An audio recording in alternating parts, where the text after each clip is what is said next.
En las predicaciones anteriores hemos estado hablando acerca de hacer la voluntad de Dios. Y hemos dicho que el hacer la voluntad de Dios, no la nuestra, nos trae bendiciones, nos trae satisfacción, alegría, paz, gozo, porque la voluntad de Dios es buena, agradable y perfecta. Pero hoy vamos a ver qué pasa cuando no hacemos la voluntad del Señor. Ese es el título de la predicación, ese es el tema. Si lo podemos poner en pantalla, me gustaría que lo leyéramos todos y está en forma de pregunta. ¿Qué pasa cuando no hacemos la voluntad del Señor? Yo pensé que lo iba a leer conmigo. Leámoslo, por favor. ¿Qué pasa cuando no hacemos la voluntad del Señor? Cuando Dios nos ha mostrado su voluntad de manera clara sobre un asunto específico en la vida espiritual, en la vida de servicio, en la vida de familia, en la vida de trabajo, en la vida de las finanzas, en la vida de algunas relaciones o de amistades, en la vida de comportamiento nuestro, y nos dice, esta es mi voluntad. Nos lo dice por su palabra, nos lo dice a través de una predicación, nos lo dice incluso a través de un hermano o hermana que es usado por el don de discernimiento, de sabiduría, o incluso el don de profecía. Tal vez nos lo confirma con un sueño. El asunto es que el Señor se encarga de que entendamos que lo que Él nos está llamando a hacer es su perfecta voluntad. Incluso un llamado específico a servir, por ejemplo, o un llamado específico a ir a una misión, a las misiones, por poner otro ejemplo. Cuando nosotros tenemos la certeza de que Dios nos ha mostrado su voluntad perfecta sobre un asunto y no lo hacemos, veremos en los versículos, en los pasajes más adelante, que si no lo hacemos, sufriremos mucho. Tendremos dolor.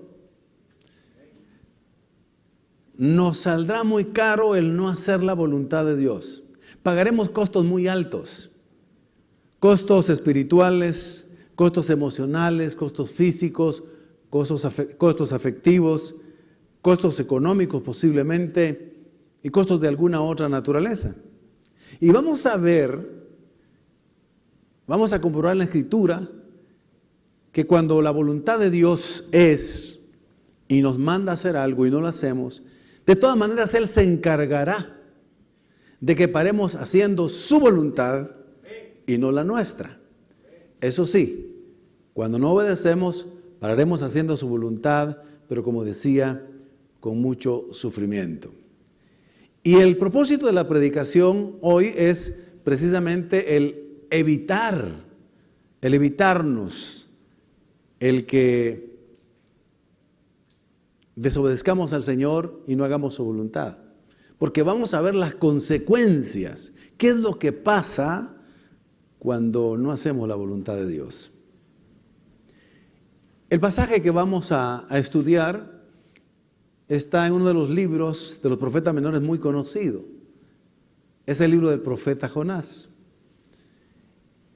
Y la voluntad de Dios sobre Jonás fue que él fuera a una ciudad llamada Nínive y anunciara que venía juicio y destrucción sobre esa ciudad.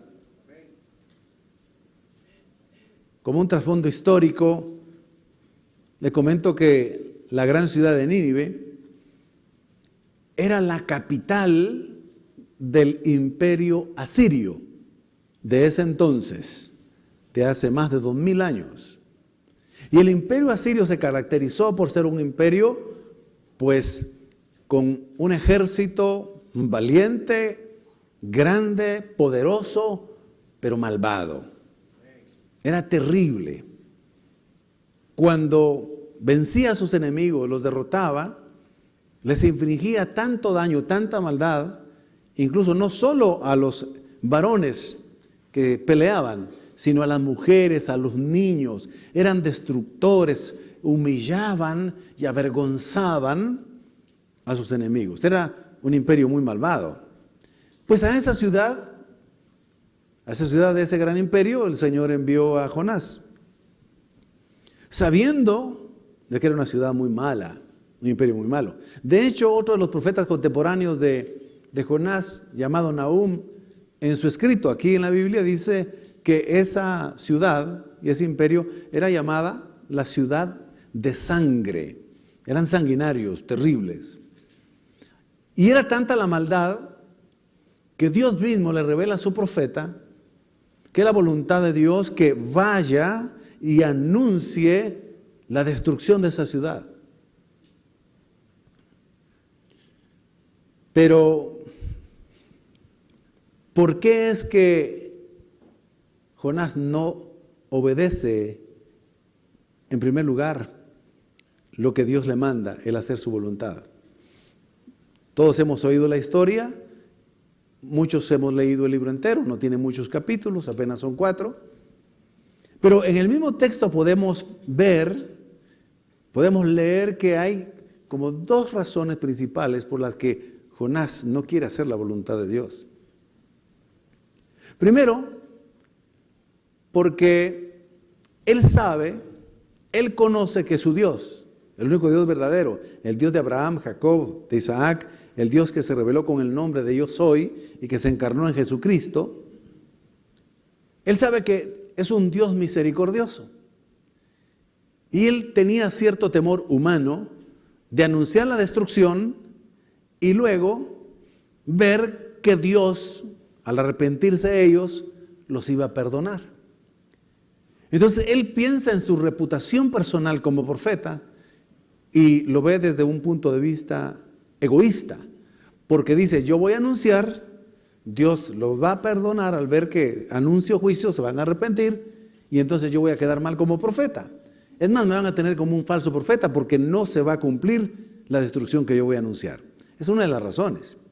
Ahora, otra de las razones que podemos ver en el texto al leer estos capítulos es que en el fondo también Jonás tiene la mentalidad israelita de que solo el pueblo de Israel se iba a salvar, que los pueblos paganos y mayormente tan malos como la ciudad de Nínive y el imperio asirio no podían salvarse, no debían salvarse, porque solo Israel era el pueblo escogido. Entonces esa indiferencia, esa falta de amor y falta de misericordia del profeta lo empujan a desobedecer la instrucción del Señor. Leamos literalmente la instrucción divina para el profeta Jonás. Capítulo 1, versículo 1 y 2, en Dios habló y dice así: el Señor se dirigió a Jonás, hijo de Amitai, y le dijo: anda, vete a la gran ciudad de Nínive y anuncia que voy a destruirla, porque hasta mí ha llegado la noticia de su maldad. Esa fue la noticia. Cuando Jonás oye esa noticia, hay en su interior, en su mente, en su corazón, confusión, los elementos que le mencionaba, y decide hacer exactamente lo contrario. Podemos leer la acción desobediente en el capítulo 1 de Jonás, versículo 3, en la parte primera y segunda. En la NBI dice así: Jonás se fue, pero en dirección a Tarsis, para huir del Señor.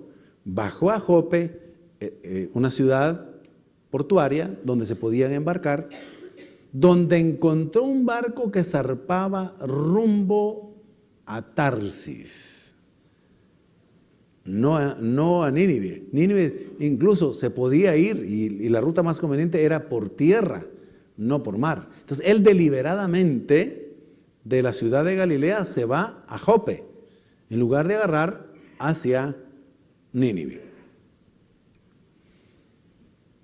Veamos gráficamente un mapa y se van a dar cuenta gráficamente lo que hace Jonás. Ahí donde aparece la palabra Jope, donde comienza la línea punteada negra con una flechita del lado derecho de la pantalla, donde comienza, ahí está el puerto. Más abajo está la ciudad de Jerusalén, está Judea, ahí está. Entonces, estando él en Judea, se encamina hacia donde comienza la flechita, la línea con esa flechita negra, y en ese puerto agarra exactamente para el lado izquierdo de su pantalla. Esa línea color rojo anaranjado, más o menos. Y se va directamente a la ciudad de Tarsis, que se encuentra en ese entonces se encontraba con ese nombre en España. Fíjese que de Jope a Nínive habían 800 kilómetros. Pero de Jope para Tarsis habían 3.400 kilómetros. En ese entonces que no había transporte rápido, ni había avión, ni metro, ni ferrocarril, ni barcos tan rápidos, era una distancia enorme. Entonces, vamos a comenzar a ver las consecuencias que padece Jonás y por extensión a la iglesia cuando no hacemos la voluntad de Dios. Una de las primeras que vamos a ver es que cuando desobedecemos la voluntad de Dios, nos desgastamos el doble y andamos el mismo camino 2 veces o más. Este principio lo voy a explicar más detalladamente casi al final. Vayamos al segundo. B. Cuando desobedecemos la voluntad de Dios, nosotros pagamos el boleto. ¿Entendieron? Miren, es Jonás el que de su propio dinero paga su propio boleto para hacer su propia voluntad. El boleto de Jope para Tarsis era carísimo. Y él se gastó todo lo que pudo gastarse en ese boleto. Mientras que si se hubiera ido directamente por tierra, por los medios que hubiese tenido, y se va a Nínive a anunciar, se hubiera evitado esos costos, esos gastos, que sin duda los tenía acumulados, era de su propio dinero, pero como andaba en su voluntad, pagó su propio boleto. Cuando nosotros no hacemos la voluntad de Dios, paramos pagando nosotros los mismos costos también. Paramos usando lo que no deberíamos de usar. Pero cuando Dios nos envía, el Señor provee. Y es lo que vamos a ver en otro pasaje. Cuando Jesús, eso es por contraste, cuando Jesús envía a sus discípulos en una misión y le dice, la voluntad del Padre y mi voluntad es que ustedes vayan, prediquen, enseñen, evangelicen, oren por los enfermos, echen fuera demonios, vayan. Y no lleven, y les dice a propósito, y no lleven alforja, y no lleven doble mudada, y no lleven provisiones. Ustedes vayan en mi nombre, yo los envío. Como diciéndoles, cuando yo los envío, cuando ustedes son enviados, entonces la provisión y los gastos corren de parte del Señor. ¿Entendemos eso? Aquí lo vamos a comprender mejor. Lucas 22:35, en la Nueva Traducción Viviente. Entonces Jesús les preguntó, cuando los envía a predicar la buena noticia y no tenían dinero, ni bolso de viaje, ni otro par de sandalias, ¿les faltó algo? Y ellos al unísono dijeron, no, respondieron ellos. Mis queridos hermanos, cuando el Señor llama, no solo capacita, sino provee. Cuando nosotros hacemos lo que Él nos dice, no nos faltará lo necesario. Él se encargará. Veamos otra consecuencia de no hacer la voluntad de Dios. Cuando no hacemos la voluntad de Dios, Él nos levanta grandes tormentas. Ese principio se ve. Cabalmente cuando Jonás había tomado el barco, había pagado su propio boleto y tal vez pagó un boleto de primera clase, un buen boleto. Y se va tranquilamente y dice, me voy lejos de donde Dios me ha enviado. Voy a huir de la presencia de Dios. Él creía todavía que podía huir de la presencia de Dios. No entendía muy bien que Dios es omnipresente. Iba muy tranquilo en ese rumbo, de tal manera que descubrimos más adelante que iba tan cómodo que se va a un lugar en la parte de abajo del barco, se acuesta y va profundamente dormido. En otras palabras, él iba tranquilo, como diciendo, bueno, Dios no me va a hacer nada, Él sabe mi corazón, o me conoce, yo voy para Tarsis. Pero habiéndose adentrado en alta mar, esto quiere decir que el barco ya había avanzado varios kilómetros. El texto no lo dice, pero posiblemente, tal vez ya habían pasado 500 kilómetros, tal vez 800, tal vez 1000, tal vez 1500, tal vez 2000. Y ahí va Jonás tranquilito en el barco. Pero de pronto, el Señor levanta una tormenta tan fuerte que el barco estuvo a punto de quebrarse, de hacerse pedazos. Y eso era muy grave.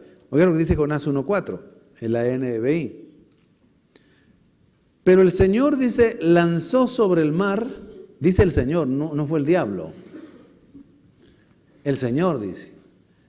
No fue ninguna otra circunstancia, no fue la naturaleza. No fueron demonios, no fueron espíritus, no. El Señor lanzó sobre el mar un fuerte viento y se desencadenó una tormenta tan violenta que el barco amenazaba con hacerse pedazos.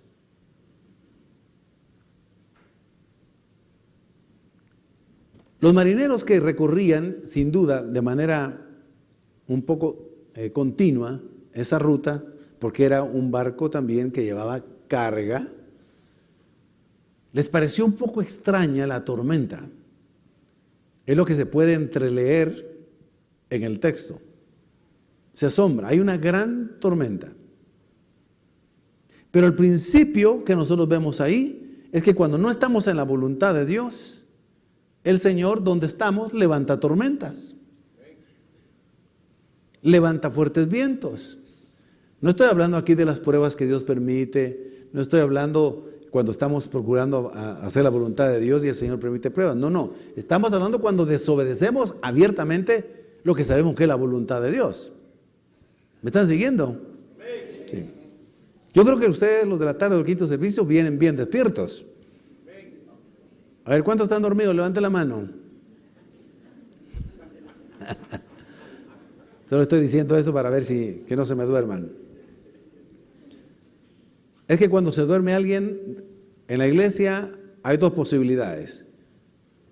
O el mensaje está muy aburrido o usted se ha desvelado. ¿Ah? No sé cuál es la circunstancia hoy. Todos están despiertos. Muy bien. Lo que estoy diciendo es que donde nosotros vayamos en contra de la voluntad de Dios, lo que va a hacer es que donde nosotros vayamos, ahí el Señor va a provocar tormentas en la vida nuestra, alrededor de nosotros. Vamos para un lado, se desata una tormenta. Vamos por otro lado, ahí se levanta otra tormenta. Vamos por otro lado, hay tempestades. Y todo amenaza con arruinarse. Donde vamos, todo se desmorona. Es cierto que algunas veces los creyentes podemos pasar pruebas donde viene una prueba tras otra. No estoy hablando de esas circunstancias. Estoy hablando otra vez que cuando no estamos en la voluntad de Dios, una de las señales puede ser que esas tormentas, tempestades aparezcan en que todo nos está saliendo mal. Vamos para un lado y todo estaba tranquilo y ahí empiezan los problemas, empieza la tormenta, empieza la tempestad. Vamos para otro lado, iniciamos algo y ahí comienza una tormenta porque no estamos donde Dios quiere, estamos en nuestra voluntad. Donde vamos, todo lo que tocamos se arruina, se desmorona. Les voy a contar una historia, porque esto es real. Y no sé si ahí había un trato parecido a este, pero se las quiero contar. ¿Quieren escucharla? Muy bien. Hace ya varios años, hace varios años, un siervo del Señor tenía el privilegio de ir a orar por los enfermos. Le pidieron que fuera a orar por un enfermo, fue a orar y oró con todo su corazón. Bueno, es lo que explicaba él, es lo que él me explicaba, ¿verdad? Había orado con todas las ganas, oró para que Dios lo sanara y al día siguiente se murió.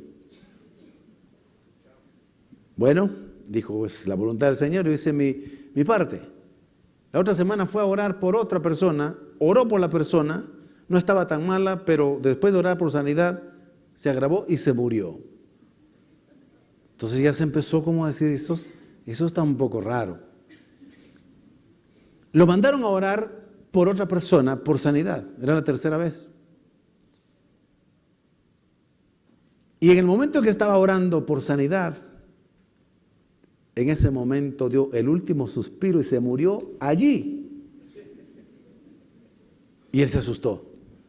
Dijo, Señor, todos por los que estoy orando por sanidad se están muriendo. Y le entró una preocupación y buscó consejería pastoral. Pastor, me dijo, ahora si me piden que vaya a orar por un enfermo, yo sé que se va a morir. Ya no estoy aceptando. Me dijo, ¿qué cree usted que está pasando? Bueno, eso ya no se lo voy a contar, pero oramos por él. El asunto es que lo que quiero decir es que Dios nos enseña por las tormentas que se levantan, y en este caso era porque Jonás estaba haciendo la voluntad de él y no la de Dios. También vemos en esta historia que cuando no hacemos la voluntad de Dios, afectamos a terceros. Se afectan a terceros. Oiga lo que dice Jonás 1:5 en la Biblia de las Américas. Los marineros tuvieron miedo, ellos fueron afectados. Y cada uno clamaba a su Dios, tenían dioses paganos, ¿y qué les iban a contestar? Un Dios pagano no escucha. Y arrojaron al mar la carga que estaba en el barco para aligerarlo.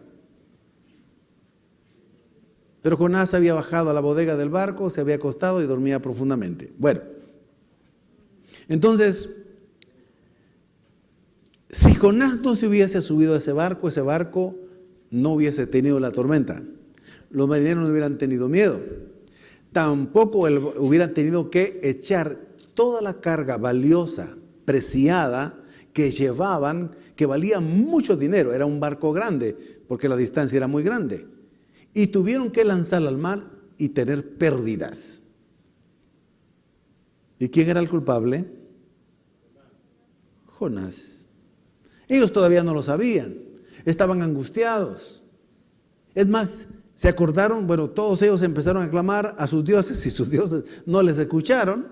Entonces se acordaron de que había un tal fulano, no se acordaban mucho el nombre, tenían la idea que era como hebreo israelita, y dije, vamos a pedirle a él que también le ore a su Dios, porque tal vez a él lo escuche.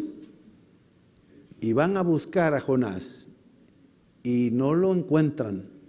Buscan en la parte de arriba, van a la parte de en medio y Jonás no aparece. Van a la parte más baja del barco y ahí lo encuentran. Bien dormido, profundamente dormido. Dormilón, le dicen. Dormilón, ¿qué haces ahí? Clama a tu Dios, quizá Él nos escuche y nos deje con vida. Jonás se queda todavía un poco paralizado, entonces ellos dicen, no, vamos a echar a las suertes para ver quién es el culpable. ¿Alguno de aquí tiene alguna culpa delante de los dioses, según ellos, o delante de Dios? La frase echar las suertes aparece 70 veces en el Nuevo Testamento. El Antiguo Testamento, quise decir, era común aún dentro del pueblo de Israel y dentro de los pueblos paganos. Como Dios es soberano, para poner en evidencia a Jonás, Él permite que al echar las suertes, y no se sabe exactamente cómo, por más que hayan estudiado cuál era la forma, habían varias formas de echar las suertes. Por ejemplo, varios palitos o varillas de madera de distinto tamaño, y las colocaban dentro de un recipiente, pero las ponían parejitas en la parte de arriba, y entonces decía saque una, saque la otra, y el que sacaba la más cortita era el culpable o el que perdía. Pudieron haberlo hecho con piedrecitas también, con algunos símbolos o signos que indicaba cuál era el culpable o el que perdía. Alguna cultura más reciente para echar las suertes echaban los dados, eso ya lo hacían los romanos, un poco más reciente. Hoy para nosotros podría ser incluso, solo por dar una idea, cuando usted está con alguien y dice, bueno, vamos a ver, no apostar dinero, pero vamos a ver quién gana. Y agarra usted una moneda y le dice, cara o cruz, algo así decimos, o escudo o cara decimos, ¿verdad? Y tira la moneda y cae escudo, cae cara. El asunto es que Dios, en su soberanía, permite que aún esa forma mundana de hacer las cosas, Él la usa para poner en evidencia que el que es culpable de todo eso, porque le está desobedeciendo, es Jonás. Porque echan las suertes y al que le cae es a Jonás. Cuando no hacemos la voluntad de Dios y persistimos en no hacerla, Dios nos pondrá en evidencia, que no estamos haciendo la voluntad de Dios.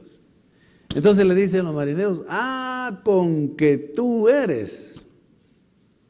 Ya decíamos nosotros, ya me parecía, eso no lo dice el texto, con que tú eres. Ahora, bueno, dinos quién eres, cuál es tu nombre y a qué te dedicas. ¿Por qué resultaste culpable? Y el texto dice, yo me llamo Jonás, soy profeta del Dios Altísimo, yo le adoro, yo le sirvo. Imagínense, hermano, yo le adoro, yo le sirvo, pero ando huyendo de Él, de su presencia. Porque me ha mandado, ¿verdad?, a hacer algo que no quiero hacer. Entonces le dicen, bueno, ¿y qué quieres que hagamos contigo? Y la respuesta de Jonás es, échenme al mar. ¿Qué piensan ustedes al oír la frase cuando Jonás dice, échenme al mar?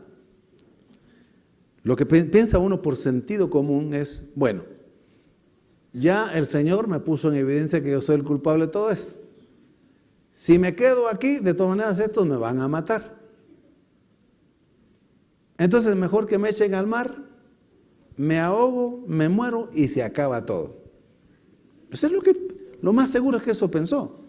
Porque en alta mar, en lo más profundo del mar, que lo eche uno al mar, por más que uno pueda nadar, ¿cuánto puede nadar uno seguido? Entonces, dice Jonás, lo más seguro es, pues no voy a hacer la voluntad de Dios y mejor me muero. Eso es lo que él pensaba. Y lo echaron al mar. Y dice el texto que al instante se calmó la tormenta. Al instante. Pero, como Dios es el que tiene la última palabra, Él se las arreglará para que nosotros paremos haciendo su voluntad y no la nuestra. Aunque suframos, aunque tengamos que aprender estas lecciones y estas consecuencias. El Señor le tenía que mostrar a Jonás que iba a parar haciendo la voluntad de él y no la de Jonás. Entonces el texto dice que Dios dispuso, preparó un pez y le dio instrucciones de alguna manera. Para más, ese pez hizo la voluntad de Dios desde el principio y rápido. Vas a estar listo, vas a abrir tu boca porque te vas a tragar a un siervo mío que se llama Jonás. Y sin duda el pez le dijo: con mucho gusto, Señor, con gusto lo haré, lo haré. Y cuando lo es lanzado al mar, está abierta la boca del pez y se lo traga. Entonces, y estuvo ahí un buen tiempo. ¿Cuánto tiempo estuvo ahí Jonás? ¿Cuántos días? Sí, 3 días. Ahí. Ni se murió, ni se lo comió un tiburón, ni se ahogó, sino que estaba dentro del vientre de un gran pez, en oscuridad, con olores sin duda desagradables. El olor de pescado en general a muchos les ofende, se siente a distancia. Se siente el olor de pescado a distancia. Y estando adentro del pez, imagínese los jugos gástricos del pez y el estómago y todo lo que tenía adentro en oscuridad. Estaba atrapado, encerrado, sin luz, entró en angustia y en el vientre del pez, comienza uno a leer uno de los capítulos de Jonás, toda la oración y el clamor que Jonás hace desde lo profundo del mar dentro de ese pez. Le pide perdón al Señor, se arrepiente, habla de la grandeza del Señor, de las maravillas de Dios, habla de su misericordia y dice: Señor, estoy en las profundidades de la tierra, yo pensé que me iba a morir, pero estoy viviendo, en otra palabra, como el infierno, estoy en lo más profundo. Señor, ten misericordia de mí, ayúdame, Señor. Sí quiero hacer tu voluntad, Señor. Dios tiene que usar, en el caso de Jonás, un pez para hacerle ver que se arrepienta y que esté dispuesto a regresar al punto de inicio para hacer la voluntad. El Señor, el pez para nosotros sería un símbolo de que el Señor usaría una circunstancia, una gran dificultad, un gran problema para que nosotros volvamos en humildad a querer hacer la voluntad de Dios. En el caso de Jonás fue el pez, en el caso nuestro puede ser cualquier circunstancia. Entonces, Señor, pero quiero hacer tu plan, pero ¿y ahora cómo regreso? No tengas pena. Tú te pagaste tu boleto a Tarsis, yo te voy a regresar a mi manera. Te voy a regresar en pez. En pez de primera clase. No vas a regresar en barco, no vas a regresar ahí donde te podías acostar y dormir profundamente, sino ahí donde estás, en estrechez, con angustia, con dolor, yo te voy a regresar. Y lo regresó, o casi los 3,000 que habíamos dicho, de la distancia, o los 2,000 o 1,000 kilómetros en pez. Y se lo regresó. ¿Y sabe dónde lo fue a vomitar? ¿En qué lugar fue a vomitar? Exactamente en el puerto de Jope, en el punto inicial donde él se desvió de la voluntad de Dios. Eso significa que cuando no hacemos la voluntad de Dios, Dios se encargará de regresarnos, eso sí, ya cansados, fatigados, habiendo pagado el boleto, desgastados, llenos de jugos gástricos en el caso de, llenos de babas, llenos de cualquier cosa del pez, con un olor a pez terrible regresó. Pero lo fue a vomitar exactamente al mismo lugar. Al mismo lugar. No lo llevó más adelantito, porque yendo un poco hacia el norte de Jope, si lo hubiera vomitado más arriba, le queda más cerca Nínive. Le dice, no, aquí donde agarraste el barco, aquí vas a comenzar de nuevo. ¿Sabe que el pueblo de Israel, por no hacer la voluntad de Dios, caminó durante el mismo lugar durante 40 años? Y dándole a lo mismo, y dándole. No querían hacer la voluntad de Dios. Se empecinaron, entonces dando vueltas en el mismo lugar.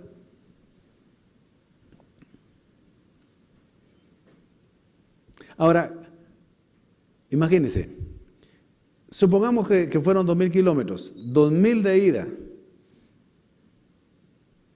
2,000 de regreso, más lo que tenía que hacer de Jope a Nínive. ¿Verdad que hubiera sido más fácil irse de Jope a Nínive que ir 2,000 para allá y 2,000 para acá en pez? Terrible. Y después de vomitado, entonces está dispuesto a hacer la voluntad del Señor.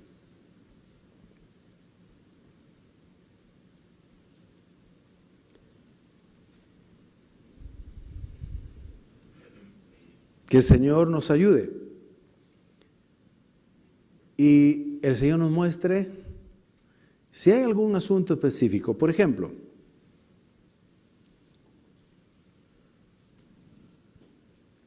le voy a poner un testimonio personal. Ya he contado parte de mi testimonio cuando el Señor en su misericordia me dio la oportunidad de comenzar a servirle a tiempo completo. Yo quise hacerlo desde el principio que Dios me convirtió. Pedí varias veces a mi pastor de ese entonces y él me decía, voy a orar, y pasó un año, voy a orar, y pasó otro año, y voy a orar, y pasaron 3 años.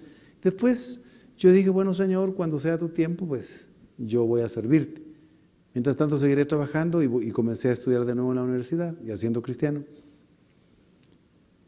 Y ya habiendo pasado 3 años más, el Señor me empezó a inquietar, fíjese, ¿ves? Todo ese año, en el año 1986, que su voluntad era que ya comenzara yo a servirle a tiempo completo. Y me lo empezó a mostrar porque en lo más profundo de mi corazón, yo ya no me sentía bien estudiando la carrera secular que estaba estudiando.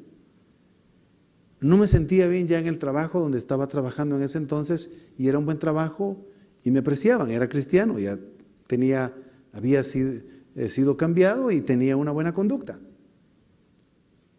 Pero dentro de mí decía, pero ahora, Señor, ¿por qué no me permites primero graduarme y después te voy a servir? Entonces, como que yo ya quería arreglar las cosas.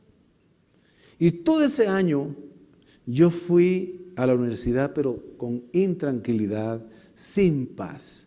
Todo ese año yo estuve trabajando, pero no con esa alegría, porque dentro de mí ardía algo que me decía, ya es tiempo, pero yo ya no mucho quería hacerlo en ese tiempo. ¿Sabe qué hizo el Señor? Desató una tormenta. Ahora lo digo con sonrisa porque al final terminó para bien, pero desató una tormenta en mi vida. En ese año 1986. Una situación difícil. Él preparó un pez. Una circunstancia en la que cuando yo vi que ya estaba, así como Jonás un poco, como les mencioné, en estrechez, le dije, Señor, quiero hacer tu voluntad, papito. Solo quiero pedirte favor, que me muestres exactamente si es tu voluntad, lo haré. Pero hasta que vino la tormenta, hasta que vino la estrechez, hasta que vino el pez. Y fue cuando me puse a ayunar, ya lo han oído ustedes, durante 7 días a orar, al final de las vacaciones, todavía no había renunciado, terminé la universidad, saqué los cursos y dije, en este tiempecito, Señor, si es tu voluntad, aquí estoy. Entonces ahí me tenía ayunando el Señor y orando. Y ahí me confirmó. Entonces, decidido, fui a hablar con el pastor y finalmente, en marzo, el 1 de marzo de 1987, ya estaba sirviéndole a tiempo completo al Señor. Es un ejemplo. Yo ya quería hacer mi voluntad, ya no la del Señor. Así que es mejor hacerla. ¿Por qué? Porque el Señor se encargará de todas maneras que paremos haciendo la voluntad de Él y no la nuestra. Entonces, mejor hagámosla desde el principio, de buena gana y con gratitud. Amén. Pónganse de pie.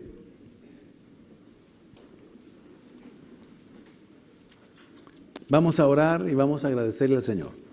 Oremos un momentito. Bendito Padre, te damos gracias con todo nuestro corazón por tu palabra. Señor, el hacer tu voluntad es lo mejor para nuestra vida. Pero no siempre, Señor, la entendemos y a veces de manera específica, en alguna ocasión nos ha pasado que no queremos hacerla por alguna razón. Hoy hemos visto claramente que le pasó a tu siervo, el profeta Jonás. Pero también vimos las consecuencias. Las consecuencias. ¿Qué pasa cuando no hacemos tu voluntad? Señor, queremos pedirte en esta hora, primero, que nos muestre claramente tu voluntad para nuestra vida, en todas las áreas, en la vida espiritual, ministerial, de servicio, de conducta, familia, trabajo, de relaciones, de salud económica, todo. Señor, que nos muestres tu voluntad. Y una vez que nos la muestres, Señor, queremos hacerla rápido. No queremos irnos en sentido contrario y sufrir tantos dolores y fatigas y desgaste. No lo permita, Señor. Queremos ir directo a donde tú quieres que vayamos. Al final, Señor, tu voluntad es buena, agradable y perfecta. Danos fe y perdónanos si en el pasado, Señor, aunque sean cosas pequeñas, y si nos comportamos muy parecido a Jonás, perdónanos. Nos has enseñado. Ya no queremos caminar 2 veces, 3 veces, 4 veces el mismo camino. No queremos gastarnos, Señor, en hacer tu voluntad. Como dijo Jesús, mi comida es hacer la voluntad del Padre. En otras palabras, el hacer tu voluntad, Señor, nos da salud, nos da fuerza, nos nutre, nos da satisfacción, nos fortalece. Señor, los que estamos aquí, te rogamos y te suplicamos que no nos permitas hacer nuestra voluntad, sino la tuya. Queremos hacerla. Bendícenos, Padre, en el nombre de Jesús. Así sea. Quizá haya alguna persona aquí que no ha recibido a Cristo en su corazón. No es salva, sus pecados no han sido perdonados. No tiene paz en su corazón. Su nombre no está escrito en el libro de la vida. Si muriera, no iría al cielo. Esta es la oportunidad que Dios le da para que hoy sea salvo. Quizá también haya alguien aquí que, siendo verdaderamente hijo de Dios, se fue, al igual que Jonás, en sentido contrario, y hoy regresa arrepentido, pidiendo perdón. El Señor es misericordioso y Él le recibe, Él le perdona, Él le ama, no lo rechaza. Así que si alguien va a recibir a Cristo por primera vez, diga conmigo esta oración. Jesucristo, creo en ti, sálvame. Te recibo en mi vida para que me hagas hijo de Dios. Reconozco que soy pecador. Te pido perdón, me arrepiento de mis pecados. Hoy, Señor, te confieso como mi Señor y mi Salvador personal. Hoy, Señor, creo en mi corazón que resucitaste de entre los muertos. Gracias por salvarme y amarme hoy. Amén. Si alguien va a reconciliarse, a pedir perdón, porque se alejó del Señor y no hizo la voluntad de Él, el Señor está esperando con los brazos abiertos. Diga conmigo esta oración. Padre, perdóname, pequé contra ti. Me alejé voluntariamente. Me fui en sentido opuesto a tu voluntad. Señor, lo que obtuve fue ruina, cansancio, insatisfacción, pérdidas. Perdóname, hoy regreso a ti arrepentido. Gracias por recibirme de nuevo y no rechazarme. Amén.